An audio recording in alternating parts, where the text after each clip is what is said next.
Recording.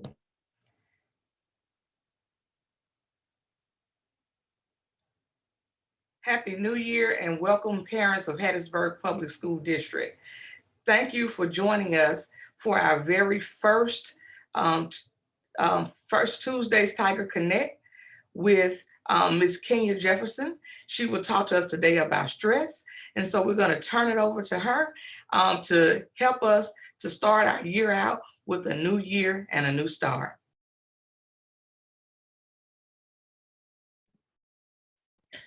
Hello and welcome our HPS parents. We're very glad to have you. As Ms. Horn stated, I am Kenya Jefferson. I am the lead counselor for the district.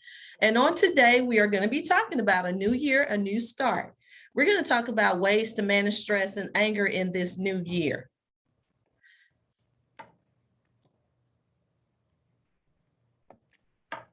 First, we want to begin with, I'm sorry, I need to move my screen so I can see. First, we want to begin with the Hattiesburg Public Schools vision and mission. Our vision at HPS is to create a model teaching and learning environment that graduates every student prepared for success in life, college, and workforce. In connecting with our vision, our mission is to educate all students to become productive citizens of a dynamic global community. In Hattiesburg Public Schools, we have set aside 5 goals. We're looking at goal 1, our academic success. Goal 2, effective and committed staff. Goal 3, positive school climate and culture. Goal 4, family and community engagement. Goal 5, fiscal responsibility and sustainable resources. Now let's move on into our presentation. The first thing we're going to talk about, what is stress? And I'm sure that all of us can relate to this right now, because at some point in time in life, and especially now that we're in this pandemic, there is some level of stress that we experience. Stress is the reaction people have to excessive pressures or other types of demands that is placed on them. It arises when worry is present that the individual can't cope with in an effective manner. Also, stress causes wear and tear on our minds, our bodies, as we experience and attempt to cope with our continuously changing environment. Stress is a natural physical and mental reaction to life experiences. Stress depends on the individual. We all don't handle stress in the same way. It's according to some are more sensitive based on experiences in childhood, the influences that they have from teachers, parents, and many other factors in the community. Also, everyone is different with unique perceptions of and reactions to events. I may handle it one way, whereas another person may handle it in a different way. There is no single level of stress that is optimal for all people. Another part of how we deal with stress is how we perceive life. Some stress we experience can be self-generated. And I know we're saying stress, we self-generate some of our own stress. Yes, and we're going to talk about that a little later. How we perceive life, whether an event makes us feel threatened, stimulated, encouraged, discouraged, happy or sad, depends to a large extent on how we perceive ourselves. Self-generated stress is seen as being somewhat complicated to understand and to deal with, because so many individuals think of external causes when they are upset. And later on in the presentation, we're going to talk about internal and external causes of stress. Let's talk about how common is stress. And we're going to look at some statistics here, some numbers. About 33% of people report feeling extreme stress at some point in time. 77% of people experience stress that affects their physical health. 73% of people have stress that impacts their mental health. 48% of people have trouble sleeping because of stress. 75% of people experience moderate to high stress levels in the past month. And that, we know, we've just come off holidays, we've had family gatherings, but in the midst of that, we've been trying to keep safe from this pandemic and the new strands and different things that are coming out with the COVID that we're in right now. So COVID is really raising the levels of stress. Not only do we deal with the day to day, we have something else that's external coming in. Stress is the number one health concern of our high school students. I know we say, oh, our young people are stressed. Yes, this is a time where they're having to accumulate credits. They're having to decide which career path, if they're going to take career, if they're going to go to college, and many other factors are stressing our students at this time. 80% of people feel stress at work. Let's talk about the top causes of stress. Work or school, the economy that's worried about, and it's going to tie into job stability. Are we going to be able to afford our mortgages, our rents, and different things like that? Are we going to be able to afford to put food on the table? Family responsibilities, our relationships, our personal health issues, housing costs, job stability, family health problems, personal safety, and of course, the major life events, whether it's with a birth, a death, a loss of job, a promotion, or even a marital status change where you're becoming one, or either you're going through divorce. Types of stress. Stress can be internal or it can be external. Stress can be negative or positive. Yeah, that's something, isn't it? You think of stress, you don't think of it being positive, but some types of stress that we need to function. The different types of stress that we have are acute stress, and we're going to talk about each one of these. Chronic stress, eustress, and distress. Our internal stressors are based on our lifestyle choices. That can be if we're taking in a lot of caffeine, if we have poor nutrition, if we're not eating a healthy diet, if we're not getting enough sleep at night, or if we have overloaded schedules where we just don't stop and take a break. Also, internal stressors can be on the way that we think of ourselves or how we talk to ourselves, and that's called negative self-talk. It can be pessimistic thinking, self-criticism, or just overanalyzing yourself in every situation that you're in. And sometimes we fall into what's called mind traps. That's where we have unrealistic expectations of ourselves, the situation, or other people. That means that we take things personally. Sometimes it's not always about us, but when something happens, we're like, oh my God, is this about me? We also have a mind when we're falling into a mind trap of thinking all or nothing. We exaggerate, or either there's very rigid thinking going on at this time. The last part of our internal stressors is our personality traits. Remember, we talked about at the beginning that stress is dealt with by different individuals. So our personality traits plays a lot into our internal stressors. So that is based on, are we perfectionists? Are we workaholics? Our external stressors are stressors that come outside. This is our physical environment, whether there's a lot of noise, whether we thrive in the noise, the brightness of the lights, heat, confined spaces. If we're in a confined space, how do we react to that? Also, social interactions, which have become a little challenging yet again for us now in this COVID of trying to stay healthy. In the social interaction, is there rudeness going on? Are we displaying the rudeness? Is there bossiness? Is there aggressiveness by others? Or is there some bullying going on? I'll say organizational. How do we respond to the rules, regulations, and how do we respond to meeting deadlines? Daily hassles of commuting to and from work. When you're trying to leave the office or leave home and you've misplaced your keys and you have car home breakdowns, maybe you need a car repair, or you need something in your home. All these things that can cause external stressors. Also, now we're going to talk about the positive versus the negative stress. Positive stress can have a positive effect, boosting motivation and awareness, providing the stimulation needed to cope with challenging situations. Sometimes when we get challenges, the first thing we want to do is we just want to run, or we don't want to deal with it. But sometimes when we're dealing with this, it's great to have some positive stress at that time because that motivates us. Stress also can be a push of urgency and alertness to deal, cope, and confront some challenging situations that may arise. Now, on the other hand, this is where it becomes a problem when we get into the negative stress.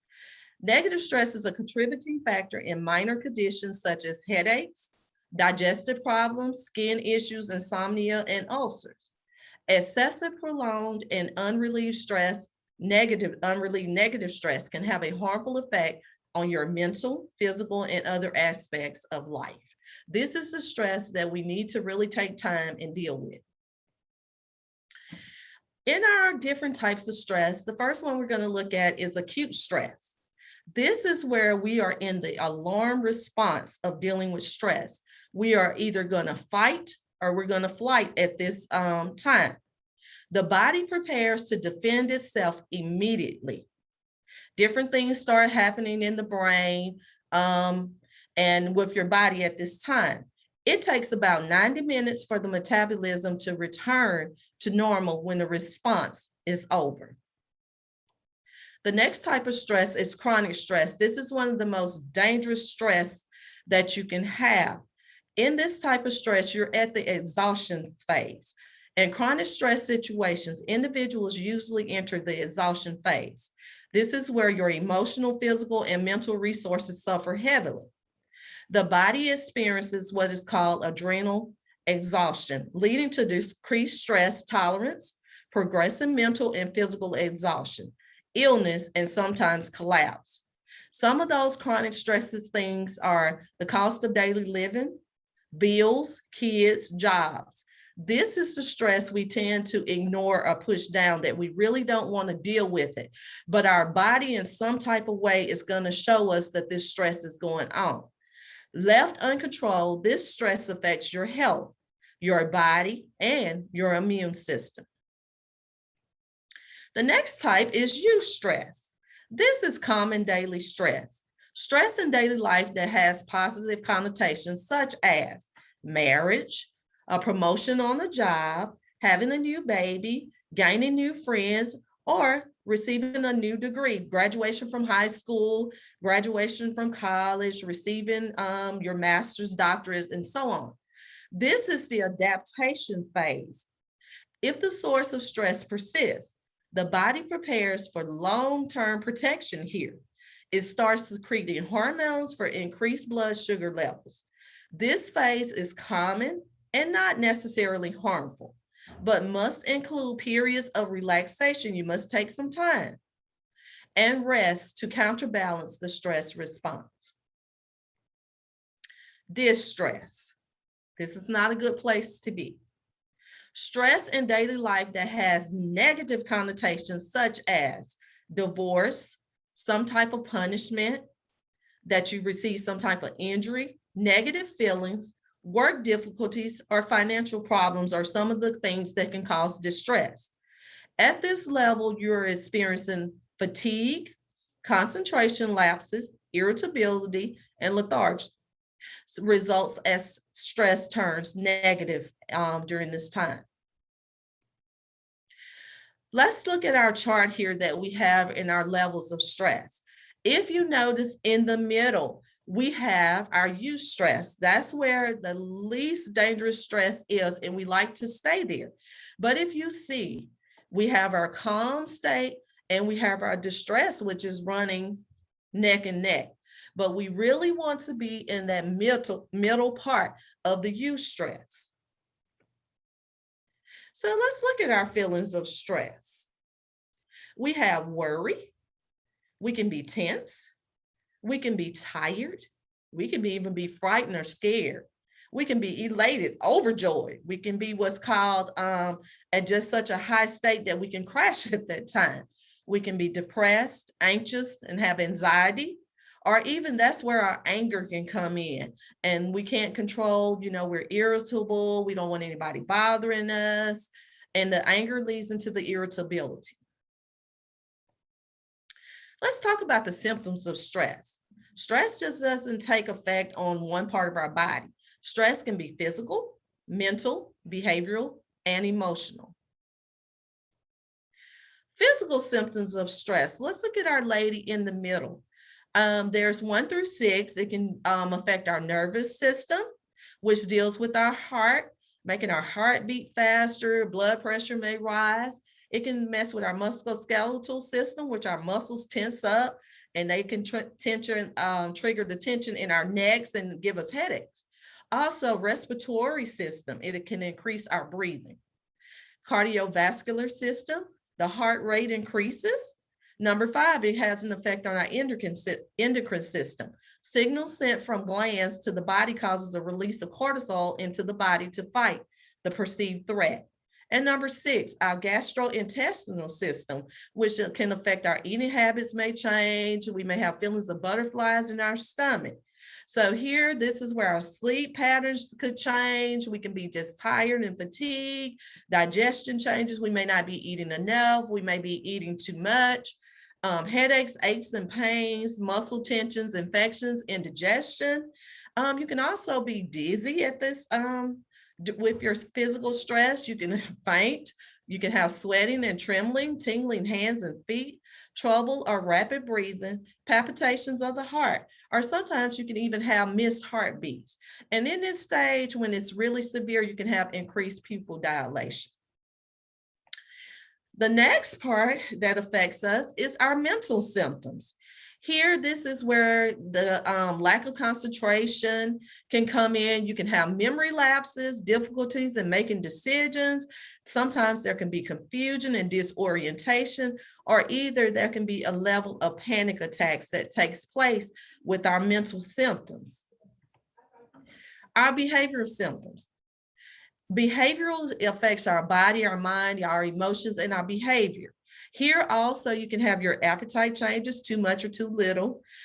Sometimes eating disorders can be developed during this behavioral symptoms of stress, where you're dealing with anorexia or bulimia. There could be an increased intake of alcohol and other drugs. There could be increased smoking. There could be some restlessness, fidgeting, nail biting, and you can become a hypochondriac at this time, just thinking that you're sick all the time, that because you're having so many different symptoms and things going on with your body.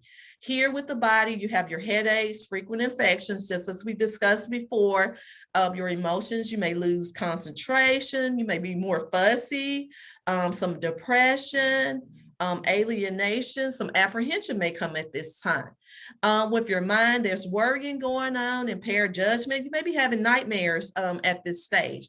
Negativity, and you're having problems making decisions. Our emotional symptoms.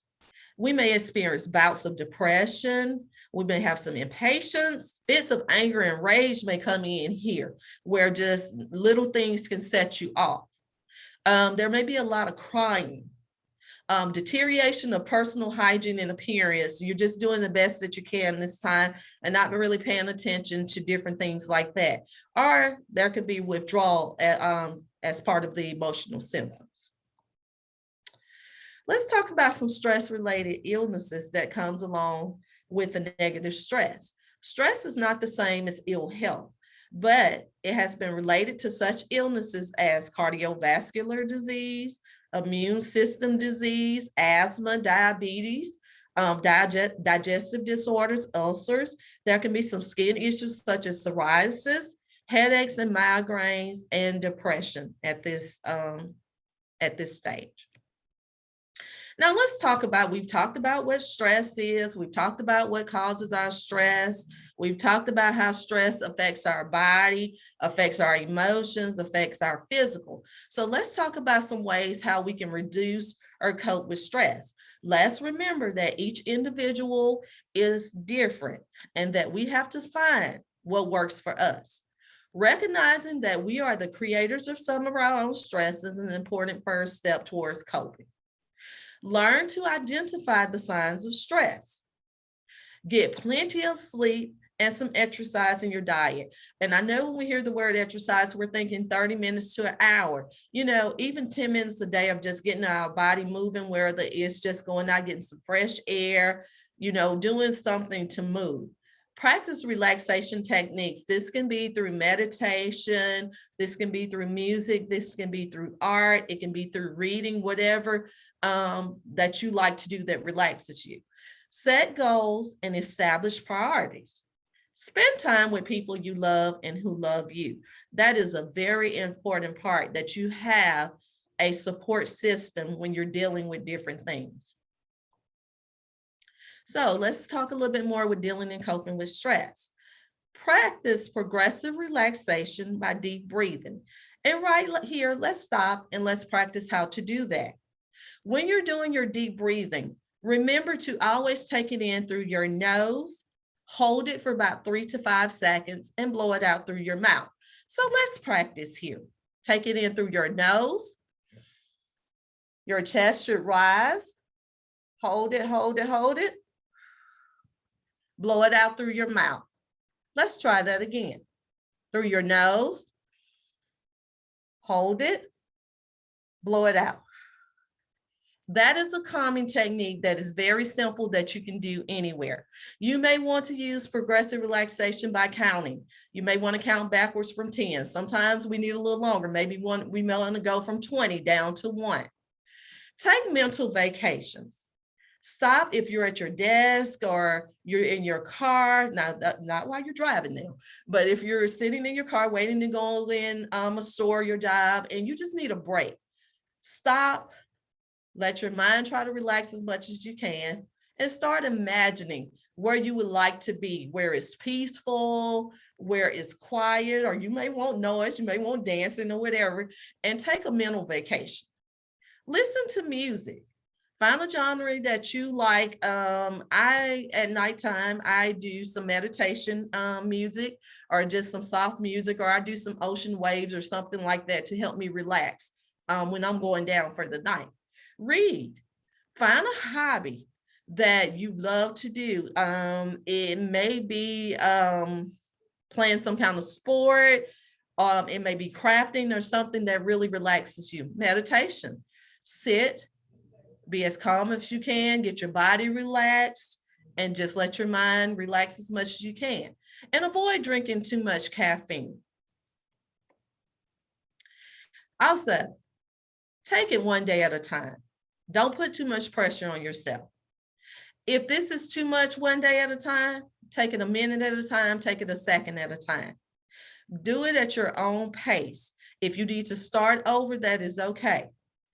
If social media in the news are things that are causing your stress, avoid watching the news or limit your social media.